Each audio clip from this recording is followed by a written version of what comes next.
تو اللہ نے کیا فرمایا؟ والذین هم لاماناتہم وعہدہم راعون. یہ بھی بڑی مشکل آیت ہے بھائی. کامیاب لوگوں کی علامتیں بیان کی جا رہی ہے نا. اللہ کہتے ہیں یہ وہ لوگ ہیں جو اپنی امانتوں اور معاہدوں کے پابند ہوتے ہیں. یہ چیز آج مارکیٹ میں شارٹ. پاکستانی ہونا، 2 نمبر ہونا، ایک ہی چیز کے 2 نام. مالک مکان کو کبھی کوئی ٹائم پہ کرایہ نہیں دیتا. معاہدہ تھا نا آپ کا 5 تاریخ تک دے دیں گے. کون دیتا ہے؟ 10 15 تاریخ چلاتے کھینچتے چلے جاتے ہیں. اس کا گھر آپ کے پاس، حالانکہ میں مالک مکان نہیں ہوں، میں کرایہ دار ہوں. میں مالک مکان ہوتا نا، آپ کہتے ہیں مفتی صاحب کے کرایہ دار نے تنگ کیا ہوا ہے تو یہاں بیٹھ کے اس کو سنا رہے ہیں. لیکن میں نے دیکھا ہے کرایہ دار زیادہ ذہنی ٹارچر کرتا ہے مالک مکان کو. اس کی چیزیں استعمال ایسے کرے گا، نل کے توڑ دے گا، بیسن توڑ دے گا، چیزوں کی واٹ لگا دے گا. وہ اپنے گھر کو بڑی تمیز سے چلائے گا. رنگ جگہ جگہ سے اکھڑ رہا ہوتا ہے. تبھی آج کل لوگوں نے کرائے پہ گھر دینا چھوڑ دیا، کیونکہ اپنا گھر سمجھ کے استعمال نہیں کرتے اس کو. تو کوئی بھی چیز آپ کے پاس ہے، آپ ڈیوٹی پہ ہو، آپ کو تنخواہ مل رہی ہے تو تنخواہ پوری لے رہے ہو. آپ کا معاہدہ ہوا ہے کہ آپ کام پورا کرو گے، کام میں ڈنڈی مار رہے ہو، تنخواہ پوری لے رہے ہو، تو معاہدہ پورا کرنے والا آپ نہیں کہلاؤ. اللہ کی نظر میں معاہدے کی خلاف ورزی کرنے والا کہلاؤ. تو آج جاپانیوں میں ہم نے سنا بھی دیکھا بھی ایگریمنٹ کے پابند ہوتے ہیں، اور ہمارے پاکستانیوں کو دیکھ لو، کوئی وعدہ کرے گا ٹوپی کرا رہا ہوگا شروع سے ہی. تو انسان کی زبان ایک ہونی چاہیے. 2 نمبری چیزوں میں تو بہت 2 نمبری ہے. ٹھیکیدار اپنے لیے جو گھر بنائے گا، بڑا خاندانی، بیچنے کے لیے جو بنائے گا نا، آپ اس میں کیل تو ٹھوکو، پورا پلستر نکل کے گرے گا اس میں. ہو رہا ہے کہ نہیں ہو رہا؟ اعتماد ہی ختم ہے. اس لیے میں کہتا ہوں یہاں بزنس مت کرو. ایک خاتون کا چند دن پہلے میسج آیا، میرے 1 کروڑ روپے میں نے امریکہ سے پاکستان میں بھیجے، بڑے داڑھی پگڑی ٹوپی نیک آدمی. انہوں نے کہا میں پیسے لگاؤں گا، آپ کو دوں گا میں ہر مہینے اتنے دینے کے بعد. انہوں نے کہا پتہ نہیں نقصان ہو گیا، ختم، میرے 1 کروڑ ڈوب گئے. رو رہی ہیں، مجھے میسج بھیج رہی ہیں. میں نے کہا آپ کو کس بے وقوف نے کہا تھا کہ آپ پیسے دو؟ میں کتنے بیانات کر رہا ہوں کہ مت دو کسی کو پیسہ. کہہ رہی ہے پتہ نہیں وہ تو بڑے اتنے دن دیے. میں نے کہا وہ بڑا فراڈی ہے جو کچھ دن دے گا پیسہ.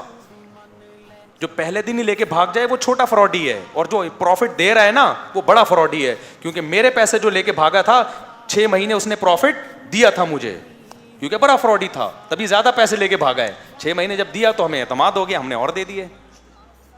پھر اور 6 مہینے دی، ہمیں اور اعتماد ہو گیا، ہم نے اور دے دیے. وہ لے کر ایک دم مارکیٹ سے کیا ہو گیا. اس لیے جو تم سے پیسے لے کے تمہیں پروفٹ دے رہا ہے، سمجھو یہ بہت بڑا فراڈی ہے. جیسے جو عامل پیسے لے کے علاج کرتا ہے کم فراڈی، جو پیسے لیے بغیر علاج کرتا ہے وہ زیادہ بڑا فراڈی ہے. سمجھتے ہو نا؟ بعض لوگ کہتے ہیں عامل ہیں، بزرگ ہیں، پیسے نہیں لیتے. او بھائی یہ بڑی فلم ہے. یہ جو پیسے لے رہا ہے اس کا پتہ تو ہے نا کتنا بڑا فراڈ کر رہا ہے. جو نہیں لے رہا یہ بہت بڑی فلم ہے. اچھا، عاملوں کو میں اتنا چیختا ہوں، کس جن چڑیل بھوت کسی نے ہو نا میرے پاس لے آؤ اس کو. بولو یہاں تو جن لا کے دکھا خالی. اچھا آگے چلتے ہیں ہم جلدی سے. والذین هم لاماناتہم وعہدہم راعون. مولانا طارق مل صاحب کے پاس ایک عامل تھا، میں نے ان کو بتایا تھا وہ یہ کاٹ دینا. میں نے بتایا سر یہ 2 نمبر ہے، اس کو بھگاؤ یہاں سے. یہ اتنا پیسہ کما رہا ہے نا آپ کے نام پہ، آپ کی سوچ ہوگی. والذین هم علی صلواتہم یحافظون. دیکھو کیا نماز کی ویلیو ہے. آگے اللہ فرماتے ہیں وہ لوگ اپنی نمازوں کی حفاظت کرتے ہیں. نماز کا تذکرہ 2 دفعہ آیا. نمازوں کی حفاظت پتہ ہے کیا ہے؟ عبداللہ بن مسعود سے مروی ہے. میں اس پہ انشاءاللہ ایک پوری ویڈیو ریکارڈنگ کرواؤں گا کہ یہ جو آج کل ظہر کو بالکل ظہر کے ٹائم داخل ہوتا ہی اثر پڑنا شروع کر دیا لوگوں نے، اور ٹینشن ہے ایکچولی ہم تھوڑا سا بزی چل رہے ہیں، اور پھر وہ مغرب کو عشاء تک لے جاتے ہیں. کسی حدیث میں ایسا واضح حکم، کسی بے غبار صحیح حدیث میں. تبھی عبداللہ بن مسعود رضی اللہ تعالیٰ عنہ صحیح بخاری میں کہتے ہیں نبی نے مزدلفہ کے علاوہ کہیں بھی 2 نمازوں کو اکٹھا نہیں پڑھا. اور دوسری حدیث میں صحیح حدیث ہے وہ بھی، اس میں کہتے ہیں عرفات میں بھی. تو عرفات اور مزدلفہ میں تو نبی نے اس طرح نمازیں اکٹھی پڑھی ہیں. ظہر کے وقت میں اثر پڑی اور مغرب کو مؤخر کیا مزدلفہ میں. عبداللہ بن مسعود کہتے ہیں اس کے علاوہ کبھی بھی اکٹھی نمازیں نہیں پڑھی ہیں. آپ کہہ سکتے ہیں ہو سکتا ہے عبداللہ بن مسعود کو پتہ نہ ہو، دوسری حدیثوں میں تو آتا ہے اکٹھی پڑھی ہیں. اس کا جواب یہ کہ خود عبداللہ بن مسعود سے ہی مروی ہے کہ اکٹھی پڑھی ہیں. تو اس کا مطلب وہ اکٹھی وہ نہیں ہے جو لوگ سمجھ رہے ہیں. وہ اکٹھی وہ ہے جو بخاری میں ہے، جس کا تذکرہ کہ نماز کو مغرب کو مؤخر کیا عشاء تک، اور عشاء جب داخل ہونے والی تھی تو مغرب پڑھی، اور عشاء کے داخل ہوتے ہی کیا پڑھ لی؟ عشاء پڑھ لی ہے. اس طرح سے جمع بین الصلاتین ہوا ہے. پھر بھی امام شافعی کا مذہب ہے وہ 2 نمازیں اکٹھی پڑھتے ہیں, لیکن آپ تو امام شافعی کو تھوڑی مانتے ہو, آپ تو دلائل کو مانتے ہو. سفر میں امام شافعی قائل ہیں 2 نمازیں اکٹھی پڑھنے کے. یا تو آپ شافعی بن جاؤ, اور اگر آپ کہتے ہو ہم تقلید نہیں کرتے, تو پھر بھائی دلائل کی دنیا میں اس میں ابو حنیفہ کا پلڑا بھاری ہے. دلائل کی دنیا میں بہت بھاری ہے پلڑا. کیوں؟ امام ابو حنیفہ کہتے ہیں قرآن جگہ جگہ کہہ رہا ہے ہر نماز اپنے ٹائم پہ پڑھنی ہے. قرآن کہہ رہا ہے کامیاب لوگوں کی علامت ہے اپنی نمازوں کی حفاظت کرتے ہیں. اور عبداللہ بن مسعود کہتے ہیں نمازوں کی حفاظت ہے ہر نماز اپنے ٹائم پہ پڑھنا. اور بخاری مسلم سے پتہ چلتا ہے ہر نماز کا اپنا ٹائم ہے, 2 نمازوں کا ایک ٹائم نہیں ہے, 5 نمازوں کے الگ الگ ٹائم ہیں. اور عصر کی نماز تو خاص طور پر قرآن حکم دے رہا ہے. آپ تھوڑی سی ٹینشن ہے ظہر عصر ملا رہے ہو, قرآن کہہ رہا ہے حافظوا علی الصلوات والصلاۃ الوسطی, نمازوں کی حفاظت کرو خصوصاً درمیانی نماز یعنی عصر کی نماز کی. تو یہ سفر اور حضر دونوں کے بارے میں ہے. میدان جنگ میں یہ آیتیں نازل ہوئی ہیں. میدان جنگ میں اللہ نے میدان جنگ حضر میں ہوتا ہے سفر میں ہوتا ہے. اور جتنی ٹینشن میدان جنگ میں ہوتی ہے اتنی ٹینشن جہلم اکیڈمی میں نہیں ہوتی کہ آپ نے ظہر عصر اکٹھی پڑھنا شروع کر دی. میدان جنگ میں اللہ کہہ رہا ہے میدان جنگ میں نماز کا طریقہ بدل دیا. فَإِنْ خِفْتُمْ فَرِجَالًا أَوْ رُكْبَانًا, اللہ کہہ رہے خوف کی حالت ہو نا میدان جنگ میں ہو, نمازوں کو قضا مت کرو. ہاں پیدل چلتے ہوئے پڑھ لو, سوار ہو کے پڑھ لو. طریقہ چینج کر دیا, قبلے کا رخ معاف کر دیا, جدھر سواری ہے ادھر رخ کر کے پڑھ لو. فَإِذَا اطْمَأْنَنْتُمْ, اللہ کہتے ہیں جب دوبارہ اطمینان کی حالت میں آ جاؤ, فَأَقِيمُوا الصَّلَاةَ, پھر اسی طرح سے قائم کرو جیسے پہلے کرتے تھے.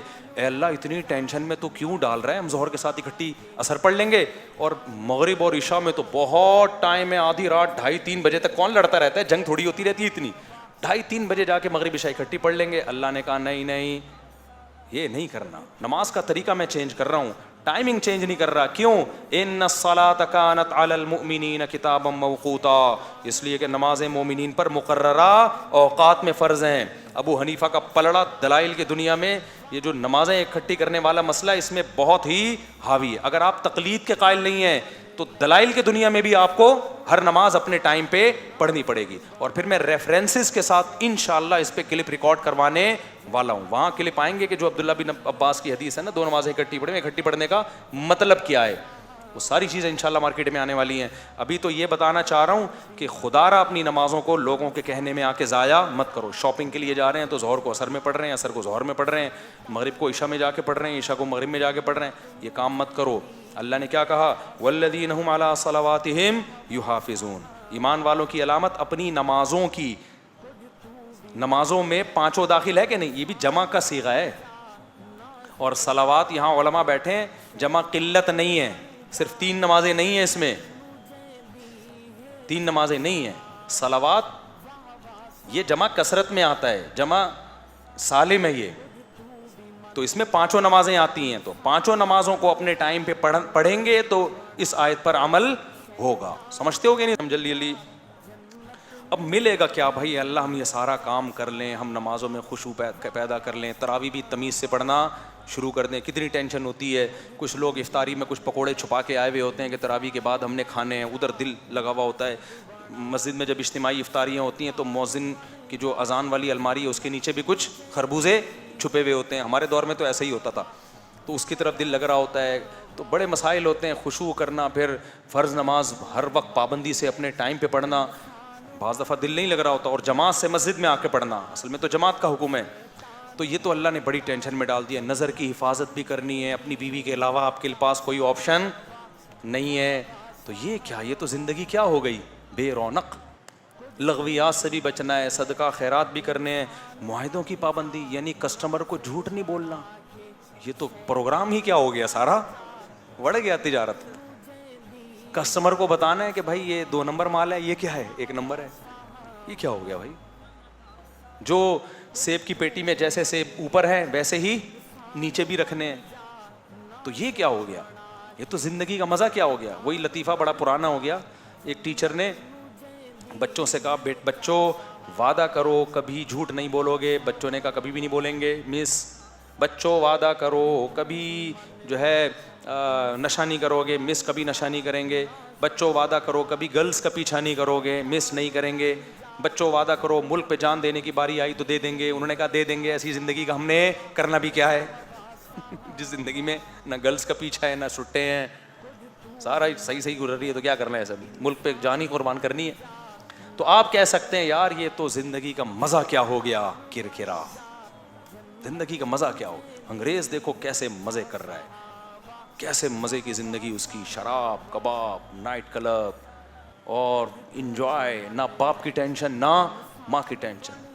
25 دسمبر کو ایک کرسمس کے موقع پر ابا کو ایک دفعہ فون کر لیتے ہیں, وہ بھی اگر بیلنس ہو, نہیں ہو تو کوئی بات نہیں اگلے سال کریں گے. نہ ابا کو آغا خان لے کے جانا ہے, نہ ابا کو کہیں, نہ بہنوں کی شادیوں کی فکر. خود 18 سال کے ہوئے کسی گرل فرینڈ کے ساتھ, بہن بھی کسی بوائے فرینڈ کے ساتھ, لائف کو انجوائے. نہ بچوں کی ٹینشن, جب بچے ہی نہیں ہوں گے تو ٹینشن کہاں سے ہوگی, نہ اسکول کی, انجوائے. بڑھاپے میں اولڈ ہاؤس ہے, گورنمنٹ پالے گی. تو کیا یار یہ زندگی ہے. اللہ نے کہا دیکھو یہ ٹینشن اٹھا کے تم ایک نیک اور عزت دار انسان بن جاؤ گے, اور اس کا صلہ کیا ملے گا, اولئک ھم الوارثون. اللہ کہتے ہیں یہ لوگ وارث ہیں. وارث کہتے ہیں دیکھو وارث وہ ہوتا ہے, ایک ہمیں جب کوئی چیز گفٹ دیتا ہے تو ہم قبول کریں تو ہماری ملکیت میں آتا ہے نا, ورنہ ہماری ملکیت میں نہیں آتا. کوئی ہمیں کوئی چیز بیچے, ہم خریدیں تو ہماری ملکیت میں آئے گی. ہر چیز ہماری ملکیت میں ہمارے اختیار سے آتی ہے, لیکن وراثت ہمیں آٹومیٹیکلی ملتی ہے. ابا کا انتقال ہوا, آپ وراثت قبول کریں نہ کریں آپ مالک بن گئے. اللہ کہتے ہیں کہ یہ وہ لوگ ہیں اولئک ھم الوارثون جو جنت کے وارث ہیں, مرے اور جنت کے مالک بن گئے. یعنی جنت ان سے کہیں بھاگ نہیں سکتی ہے.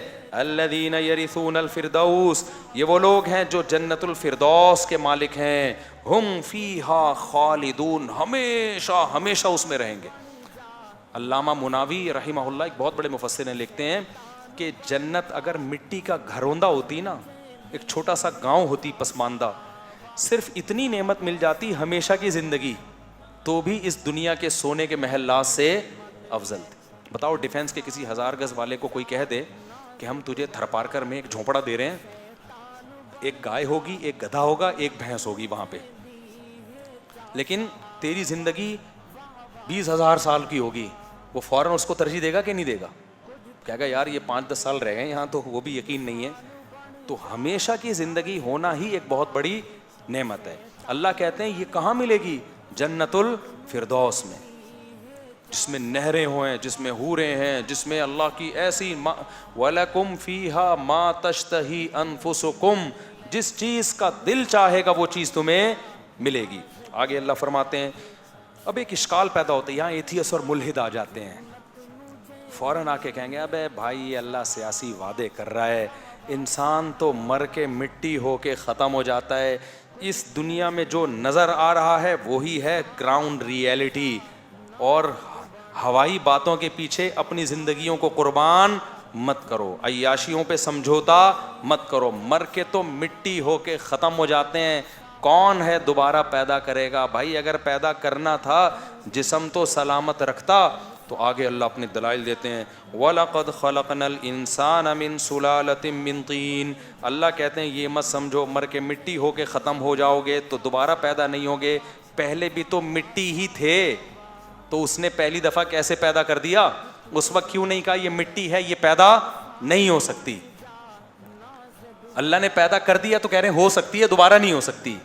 اللہ کہتے ہیں میں نے کیسے بنایا تمہیں, پہلے مٹی سے بنایا, ثم جعلناہ نطفہ, پھر اس مٹی کو مختلف مراحل سے گزار کے منی کا قطرہ بنا دیا, اسپم میں تبدیل کر دیا.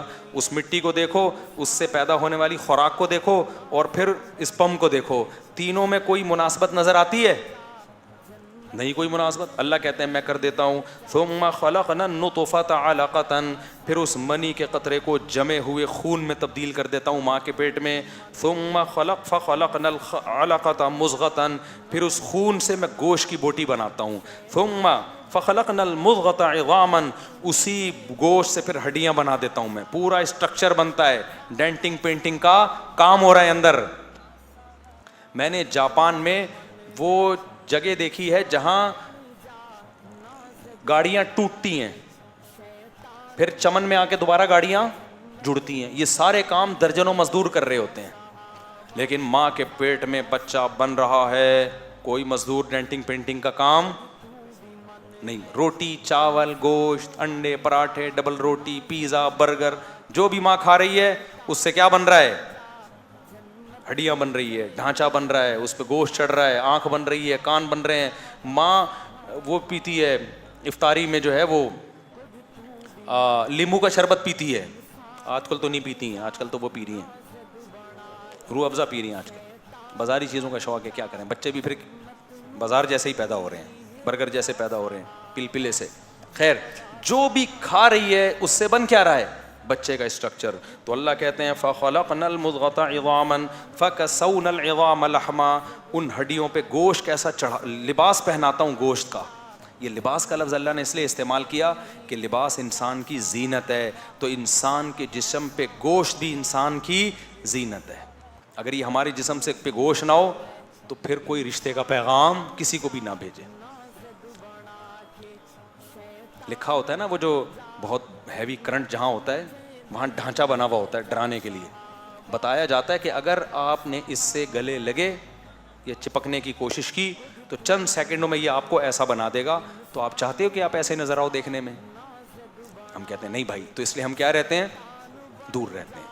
تو اللہ کہتے ہیں فَكَسَوْنَا الْعِظَامَ لَحْمًا, ہم نے ہڈیوں کو گوشت کا لباس پہنایا. لباس یہ بلاغت کے طور پہ, جیسے لباس میں انسان کی زینت ہے ایسے ہی گوشت میں بھی انسان کی زینت. اس لیے میں کہتا ہوں جو لوگ جم جاتے ہیں نا, اتنی ایکسرسائز نہ کیا کریں کہ منہ ہڈیوں کا ڈھانچہ بن جائے. سب سے زیادہ اٹریکٹیو انسان کے چہرے پہ کیا چیز, انسان کی باڈی میں کیا چیز ہے, چہرہ, اور اس پہ گوشت کا ہونا بہت ضروری ہے. تبھی حدیث میں آتا ہے جو بھیک مانگے گا قیامت میں اس کے چہرے پہ گوشت نہیں ہوگا. یہ نہیں فرمایا اس کے مسل نہیں ہوں گے, اس کی تھائس نہیں ہوں گی, چہرے پہ گوشت نہیں ہوگا, کیونکہ چہرے پہ گوشت نہ ہونے سے انسان سب سے زیادہ بھدا لگتا ہے دیکھنے میں. تو چونکہ اس آدمی نے بھیک مانگ کے اپنے چہرے کو ذلیل کیا, اللہ بھی اس کے چہرے کا گوشت چھین کے اس کو کیا کر دیں گے, رسوا کر دیں گے. بالکل بھی اچھا نہیں لگے گا کسی کو. آج بہت سے لوگ جم جا رہے ہیں, مسل یہاں اسپیڈ بریکر بنا لیا پورے, یہاں پہ اسپیڈ بریکر, ادھر بھی اسپیڈ بریکر, اتنی موٹی موٹی تھائس, یہاں سے کیا ہو گئے کھچ کے عجیب سے منہ نکل آتا ہے اتنا سا. یار سب سے پہلے انسان کا کیا ہونا چاہیے, کیوں اتنا ویٹ اٹھا رہے ہو کہ اپنے چہرے کی رونق تم نے ختم کر دی. سمجھ میں نہیں آ رہی میرا خیال ہے بات. تو جم جائیں ضروری ہے اس زمانے میں, لیکن ایسی ایکسرسائز نہ کریں کہ دائیں بائیں تو پتہ نہیں اسپیڈ بریکر اور کیا کچھ پیٹو کی پہاڑیاں نکل آئی ہیں پوری, اور منہ کیا ہو گیا, خراب ہو گیا. تو چہرے پہ گوشت ہونا چاہیے. ایکسرسائز اتنی کریں کہ چہرہ خراب نہ. ان کو تو غرض ہی نہیں ہے نا, ان کو تو مقابلہ کرنا ہے. مقابلے میں چہرہ تھوڑی دیکھا جاتا ہے, مقابلے میں تو یہ کٹس دیکھے جاتے ہیں, یوں کر کے لہریں آ رہی ہیں یہاں پہ. تو نارمل انسان ہی اللہ میاں کو بھی اچھا لگتا ہے, پبلک کو بھی اچھا لگتا ہے. تو یہ گوروں سے بس, گورا جو کر رہا ہے نا پبلک بھی وہ کرنا شروع کر دیتی ہے. تو میں نے جم میں ایسے بھی لوگ دیکھے ہیں بہت ایکسرسائز کرتے ہیں لیکن ان کے چہرہ خراب نہیں ہوتا. تو وہ تو ڈاکٹر ہی بتائے گا, ٹرینر ہی بتائے گا ایکسرسائز کا ایسا طریقہ جس سے چہرہ خراب نہ ہو. میں تو اس فیلڈ کا آدمی نہیں ہوں, لیکن اس کا خیال کیا کریں. بس جا کے نا جم میں جا کے اپنے ڈولے چیک کر رہے ہوتے ہیں روزانہ شیشے میں, منہ نہیں دیکھ رہے ہوتے کہ یہ غائب ہو رہا ہے, یہاں سے گوشت کیا ہو رہا ہے. اللہ تو نعمت بتا رہے کہ میں نے ہڈیوں پہ کیا چڑھایا, گوشت چڑھایا, اور آپ نے اس گوشت کو نکال کے سارا دائیں بائیں تھائس کی طرف لے گئے آپ. ٹھیک ہے, تو یہ غلط ہے. اللہ تعالیٰ فرماتے ہیں, جلدی سے بس مکمل کرتا ہوں, اللہ فرماتے ہیں فَكَسَوْنَا الْعِظَامَ لَحْمًا, پھر ہم ان ہڈیوں پہ کیا چڑھا دیتے ہیں, گوشت. ثُمَّ أَنشَأْنَاهُ خَلْقًا آخَرَ, پھر ہم ایک نئی تخلیق میں نکالتے ہیں, ماں کے پیٹ سے باہر نکالتے ہیں. بچہ چیخ مار کے روتا ہے, کیسا اٹریکٹیو اس کا چہرہ ہوتا ہے, کیسی شرارتیں کر رہا ہے. یہ بالکل ایک الگ دنیا میں لے آئے, مٹی سے شروع کیا اور انسان پہ لا کے ختم کیا اس کو. تو اللہ کہتے ہیں جو سب یہ کچھ کر سکتا ہے, جو یہ سب کچھ کر سکتا ہے, وہ دوبارہ زندہ کر کے حساب و کتاب کے کٹہرے میں کیوں نہیں لا سکتا. تبھی اللہ کہتا ہے فَتَبَارَكَ اللَّهُ أَحْسَنُ الْخَالِقِينَ, تم کیا میری تعریف کرو گے, میں خود اپنی تعریف کرتا ہوں. وہ بہت برکت والی ہے وہ ذات جو پیدا کرنے والوں میں سب سے بہترین ہے. ایسا پیدا آج تک کسی نے کوئی مشین نہیں کی, روبوٹ بھی ایسے نہیں ہیں. اللہ کہتے ہیں میرا مقابلہ دوسرے کریٹر سے کرواؤ نا, تو سب سے بہترین کریٹر کون نکلے گا, میں نکلوں گا. تو جو اتنا بہترین کریٹر مٹی سے تھوڑے دنوں میں بچہ بنا کے نکال دیتا ہے, وہ اس دوبارہ مٹی ہونے پر دوبارہ ریورس کر کے انسان کیوں نہیں بنا سکتا اس کو. لہذا اس خوش فہمی میں نہ رہو کہ جنت نہیں ہے جہنم نہیں ہے, کیونکہ اللہ دوبارہ پیدا نہیں کر سکتا. آگے پھر اللہ